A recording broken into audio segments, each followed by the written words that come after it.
जो सरकार कहती है बेटी बचाओ बेटी पढ़ाओ, उसी के लोग बेटियों की इज्जत लूट रहे हैं। मैं इसीलिए बार बार कहता हूं, मैंने कई वीडियोस में कहा है बार बार कि बीजेपी गुंडों और बदमाशों को पालने का, उन्हें संरक्षण देने का एक अड्डा बन गई है। प्रधानमंत्री अपराधियों को, भ्रष्टाचारियों को और ऐसे ऐसे बलात्कारी हैं उनको साथ में उन सबको संरक्षण दे रहे हैं। उन फोटोज में आप देखिए कि प्रधानमंत्री को स्वागत कर रहा है वही अपराधी बलात्कारी, जो मुख्यमंत्री उनका स्वागत कर रहा है, इतने करीब में है। जो स्मृति ईरानी है उनको, उनके साथ में उसका फोटो है।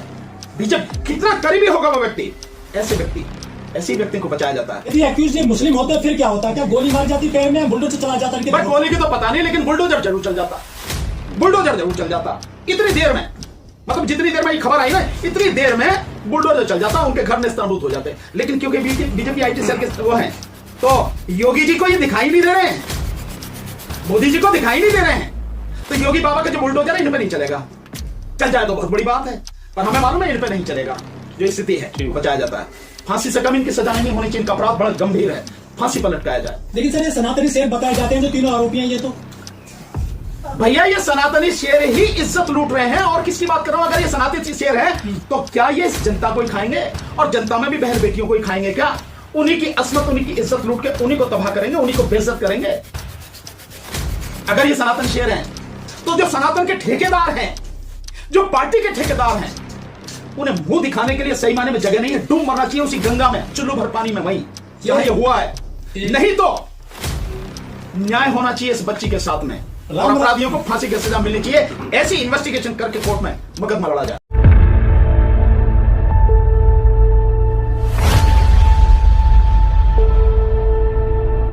साथियों, दो बड़े गंभीर मुद्दे हैं।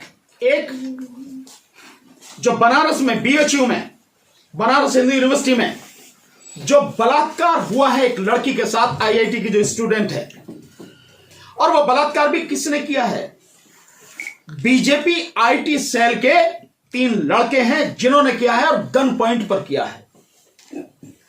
इससे ज्यादा गंभीर मुद्दा हो क्या सकता है कि वो बहन बेटियां जो इस देश की हैं, निर्दोष, जिनकी रक्षा करना हम सबकी जिम्मेदारी है, विशेषकर सरकार की जिम्मेदारी है। और वो सरकार, जो सरकार कहती है बेटी बचाओ बेटी पढ़ाओ, उसी के लोग बेटियों की इज्जत लूट रहे हैं।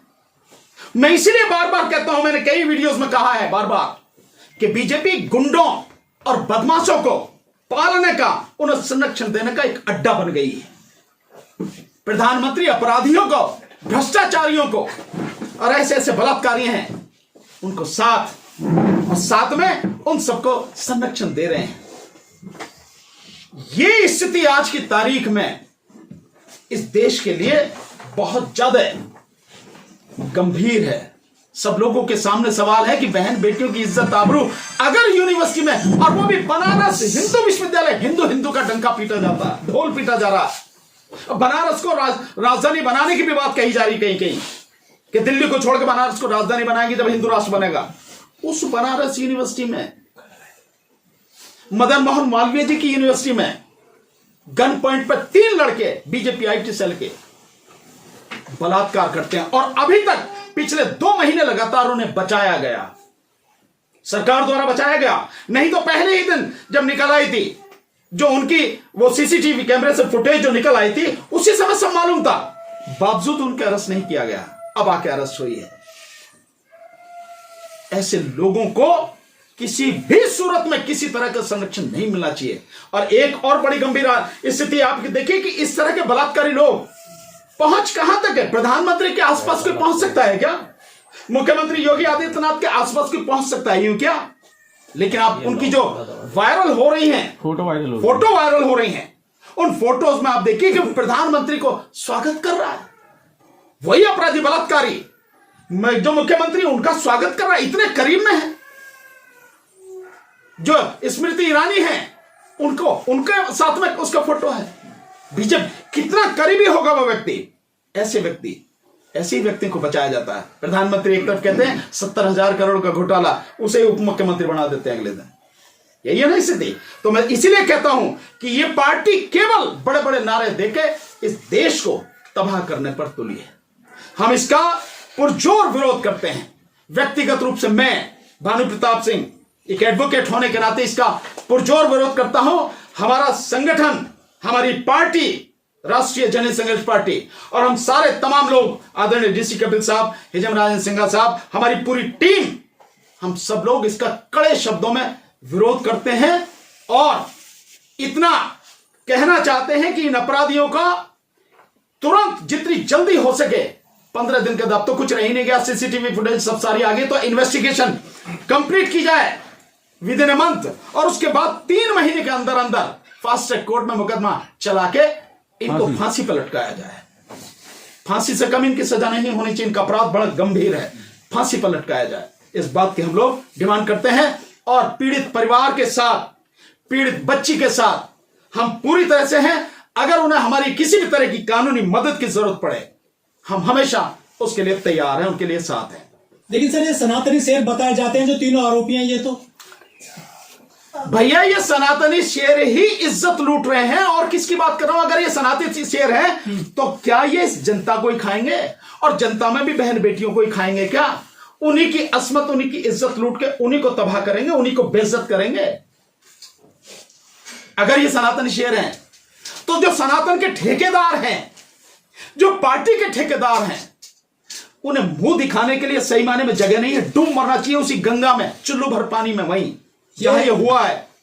नहीं तो न्याय होना चाहिए इस बच्ची के साथ में और अपराधियों को फांसी की सजा मिलनी चाहिए। ऐसी इन्वेस्टिगेशन करके कोर्ट में मुकदमा लड़ा जाए। रामराज जय सर, उत्तर प्रदेश में हिंदू राष्ट्र बनाया जा रहा है, हिंदू बेटी है जो पीड़िता है।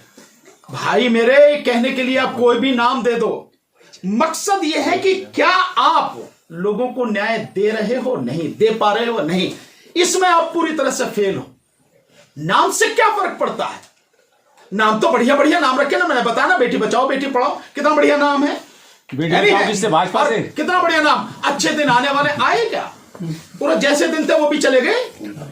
एक जो आरोपी है उसके साथ फोटो है धीरेन्द्र शास्त्री के। मैं तो सारे ये बाबा कैसे हैं? ये बाबा सारे बीजेपी द्वारा प्रायोजित हैं, आरएसएस द्वारा प्रायोजित हैं और हम तो वकील हैं, हमें मालूम है जितने ये बाबा हैं इनमें से अगर आप इन्वेस्टिगेशन कर लो तो मैक्सिमम अपराधी निकलेंगे और अपराध भी इनके बड़े भयानक होंगे। इनके अपराध बलात्कारों वाले होंगे, शारीरिक शोषण करने वाले होंगे महिलाओं के, और इनके अपराध कत्ल तक जाते हैं। हमने देखे हैं, यहां अदालतों में देखे हैं। यदि एक्यूज मुस्लिम होते फिर क्या होता? क्या गोली मारी जाती पैर में, बुलडोजर चला जाता? गोली की तो पता नहीं, लेकिन बुलडोजर जरूर चल जाता, बुलडोजर जरूर चल जाता। इतनी देर में, मतलब जितनी देर में ये खबर आई ना, इतनी देर में बुलडोजर चल जाता, उनके घर नेस्तनाबूद हो जाते। लेकिन क्योंकि बीजेपी आईटी सेल के वो हैं, तो योगी जी को ये दिखाई नहीं दे रहे हैं, मोदी जी को दिखाई नहीं दे रहे हैं, तो योगी बाबा का जो बुलडोजर है इन पे नहीं चलेगा।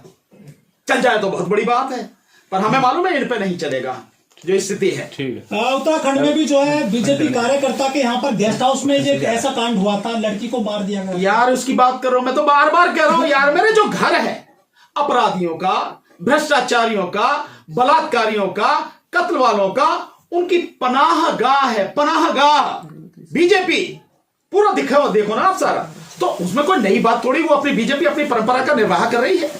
बीजेपी एक एमएलए गिरफ्तार हुए हैं, 20 से सजा हुई है, रामदुलार गौड़, वो भी मुझे उसके विषय में पता नहीं है किस किस सजा हुई, जब पता होगी तो पता। एक सप्लीमेंट है, जैसे मणिपुर, मैं एक उत्तर पूर्वी भारत के होने के नाते मेरा एक सामाजिक जिम्मेदारी है ये जानकारी आप लोगों को देना। जैसे मणिपुर पिछले 7-8 महीने से जो चल रहा है, उसी तरीके का जो असम को भी कल होम मिनिस्टर अमित शाह जी ने बंदोबस्त कर लिया है। एक डिफंक होकर के जो एक संगठन थे, जो उग्रवादी संगठन थे अल्फा, जिसको आप लोग उल्फा भी कहते हैं, United liberation front of Assam, उनके साथ एक 2 फिक्शन होता है। तो एक फिक्शन जो है बिना मतलब फंक्शनल का जो रखा हुआ है, तो किसी काम का कोई मतलब नहीं है, उनके साथ उन्होंने एक पीस एकॉर्ड साइन किया गया। उस पीस एकॉर्ड को साइन होने के बाद असम में, जैसे मणिपुर में जो आज दंगा जो पिछले 7 महीने से जो चल रहा, वो बंदोबस्त असम में भी आपको देखने को मिलेगा। कल के दिन पे मणिपुर में 4 मुसलमान बच्चों को मार दिया गया, यानी कि उनको शांति नहीं चाहिए था, ताकि एक जो रेडिकलाइज जो सिचुएशन जो है उसको बरकरार रहे। बार बार कल 4 मुसलमान को मारा है, मैं बहुत उसका कड़ी निंदा करता हूँ, नहीं होना चाहिए था, तो हो गया। उसके लिए उनके हमारा तरफ से जो है बहुत वकील साहब बताए। नहीं, हमारी संवेदना उनके साथ में, और सरकार की हम कड़े शब्दों में भर्त्सना करते हैं। लेकिन ये वो सरकार है, प्रधानमंत्री मोदी 7 महीने से देख रहे हैं मणिपुर में किस तरह से बहन बेटियों की इज्जत आबरू लूटी जा रही है, कत्ल गारत का मतलब एक अड्डा वो बना दिया है। तो ऐसे प्रधानमंत्री से, ऐसी सरकार से आप उम्मीद क्या करेंगे?